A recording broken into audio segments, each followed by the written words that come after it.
Hi and welcome, I am Brian, also known as Ketchup Beard, and this is a video on my pre-production presentation that I'm going to do next week. It's going to be on about the Abyss Walker music video, so without further ado, let's dive in with that. So as spoken about before, I'm going to be doing a music video across all three of my lessons, which will be created in a 2D digital narrative driven animation, so kind of traditional drawing techniques on a digital format.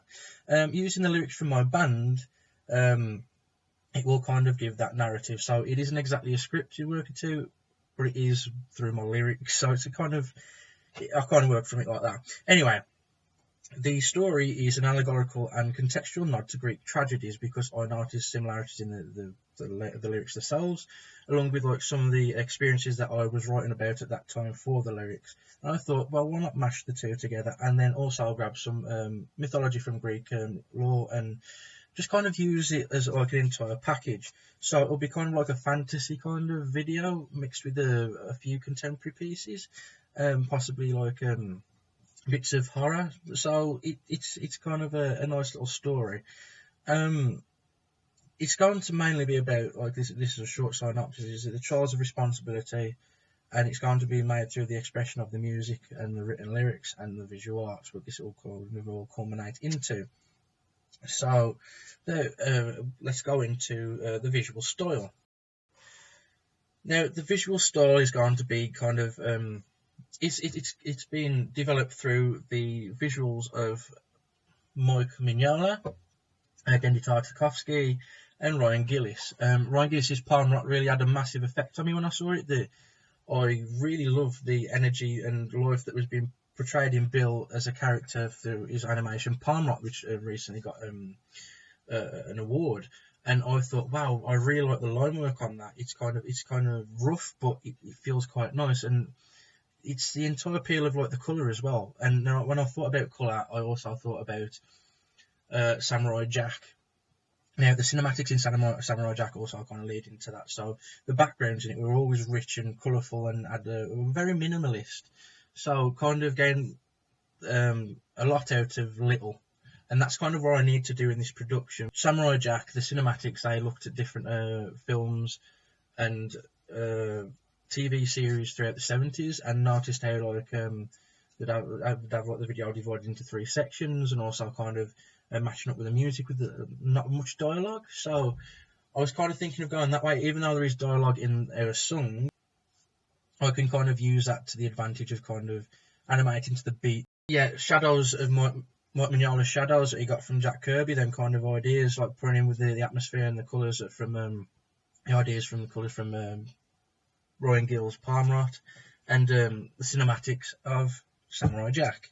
So those are the kind of like the styles I'm going for. So we've got as I like to call the trilogy, Ryan Gillis, Mike Mignola, and Gendy Tartakovsky.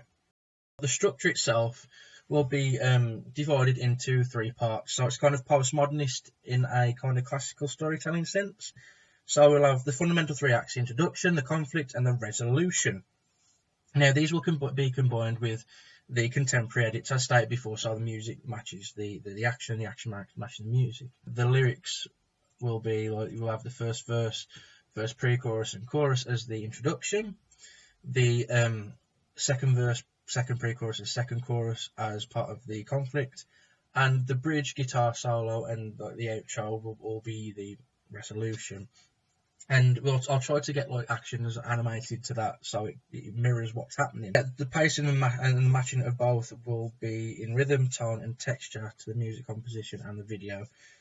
Maybe the only piece of or actual acted dialogue or spoken dialogue will be at the start of the opening scene of the music video. As I think sometimes it's nice to kind of introduce it in a way with like maybe something the character says, like, "Oh my, what have I done?" or something like that. So it kind of hits before the music comes, and put some possible recordings of footsteps or rain or something like that. So as a nice little setup at the start, so it's a bit more cinematic in that sense. If there aren't any additional recordings that I need, I can ask my 2 guitarists and drummer from my band, because they own a music studio called Noise Recordings in Wolverhampton, and they are professionals and they know exactly what they're doing, as they've recorded the song that we made of This Walker. So I think those are the best fit for it, and also it's their song as well, so why not include them? Some of the working practices I'll be employing are like mood boards and gesture drawings. I've been looking at a lot of Mike Mattetti's work and his book Drawing with Force. So I've been looking at the S curves, the C curves, and drawing with force in general. So it gives more dynamics to what I can offer. This, along with kind of like animation practices from Aaron Blaze and different tutorial videos, I think I'll have a nice foundation during production next year as part of negotiated project module to get this finished. My target audience will be more of the alternative cultures and subcultures, such as punk and metal crowds and hardcore crowds and stuff like that. Now, age group's going to be kind of difficult. I'd say youth, but the thing is, the subcultures from those times have all grown into like now some of them are in the 50s and the 60s now, so I would say it's of all ages really, but it's going to be a bit more adult in tone. So I want the audience to feel emotionally engaged with it mainly, and make sure that it's got like a cathartic process of self-reflection and empathy. So relating to that through the child's responsibility and things that cannot be fixed, that they can kind of feel like familiarity. So, oh wow, they have had that before. Some of my practices for what I hope to do during research proposition, and what I've done practically is analyse and critique films and music videos, break the soundtrack down into frames, seconds to provide an accurate blueprint of visual responses. I've already done that in like a lyric map. Research cultural literature, performance art, and history for context and both story and visuals, which I've been doing as part of the Greek tragedy stuff. So Aristotle and the Oedipus Rex play, and all that kind of stuff. So I've researched the historical and contemporary visuals for development. That's part of my mood board, as stated with like Mike Mignola discussion and the Holy Trinity says kind of thing with Ryan Gillis, Mike Mignola, and Genndy Tartakovsky.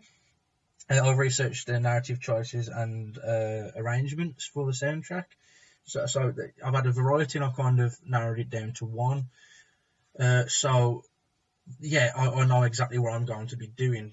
Pretty much. I've developed the narrative, and I've created the timeline as said prior. And from this, hopefully, I'll have at the end of all this, I'll have a body of work which will be sketch kind of ideas like gestures, and all that will build up into stuff for my work for character design, and also like just concept work in general.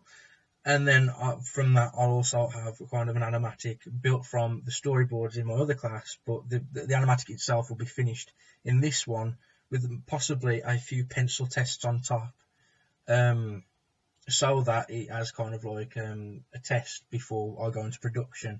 Now, time kind of allowing, I will have them pencil tests done, but I'm not saying it's going to be a definite. Hopefully I'll have time for like a pencil test. So yeah. And that's basically it. Abyss Walker is looking to be finished next year in April, I guess. April, May. Just as I'm adding everything in. If I don't get all the work finished for this semester, it will carry on over to the next one, which I'm thinking that with all the stuff I've already got, I've got a lot of written work for the foundation. It's mainly just doing the visual work now, and that shouldn't be that hard. So basing the character concepts on 5 of my band members for the video, so I'll have the Greek myth that we're going to be using is the ferryman, so it kind of mirrors that kind of journey. All 5 of our band members that we are will be concepted into animation characters and then used. So I think that's quite important to put ourselves in it. I've been told to have myself, because I'm the frontman, as the main character, as the hero, and I wanted to be the ferryman, but a lot of people said no, the old trope of the frontman being everything to a band, which is quite bad in a sense when you think about it. But most people think the frontman runs everything, and to a degree, I'd say they do a bit more in a live show. But anyway, so yeah, that is my presentation. I hope you got a lot out of that, and I'll hopefully catch you soon. Thank you for listening. Thank you for watching.